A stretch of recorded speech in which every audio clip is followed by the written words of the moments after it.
istəyəcəm dostlarıma sizə təqdim etdikdən sonra Leon Study qrupun təsisçilərindən və 7 ildir özünün gənc olmasına baxmayaraq bu təhsil sektorunda təcrübəsi olan və Unikin müəllimi.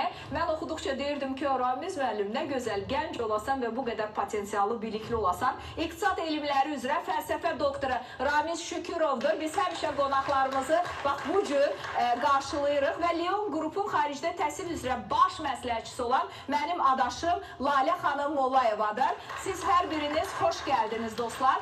Əslində Ramiz müəllim, siz çox böyük arzu tuta bilərsiniz uşaqların təhsili ilə bağlı iki Lalənin yanındaykən. İnanıram ki, istəyirsiniz ki, hamısı təhsilli olsun. Dediyim kimi o açar, bu açar, bir qapını açar.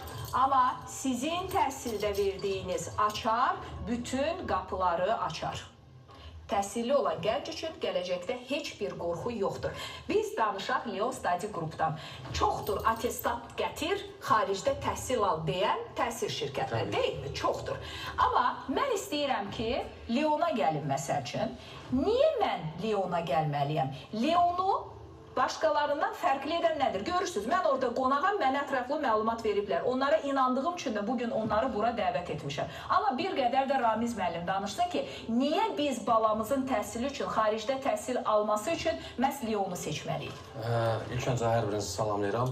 Mən düşünürəm ki, ümumiyyətlə, təhsil bizim həyatda hər yolda bizi xilas edə bilər. Hər şeyin açarı siz dediyiniz kimi, vurguladığınız kimi təhsildir. Və Leon Study qrupun digər təhsil şirkətlərindən, müəssisələrdən fərqi ondan ibarətdir ki, biz 7 illik bizim təcrübəmiz tək şirkətin təcrübəsidir. Eyni zamanda bizim əməkdaşların da hər biri xaricdə təhsil alıb gəlmiş gənclərdir və bu yolu keçən insanların təbii ki, tövsiyəsi, məsləhəti gənclər üçün önəmli ola bilər, valideynlər üçün önəmli ola bilər. Mən düşünürəm ki, az öncə mən burada da əyləşəndə ağlıma maraqlı bir şey gəldi.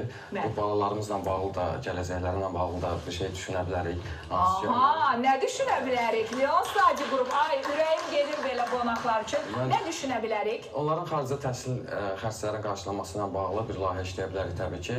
Əgər gələcəkdə bakalavr təhsil almaq istəsələr, %100 universitetin təhsil haqqısı olmadan Türkiyə universitetlərinin birindən... Xaricdə oxuyacaqsınız? Sabir, hansı ölkədə?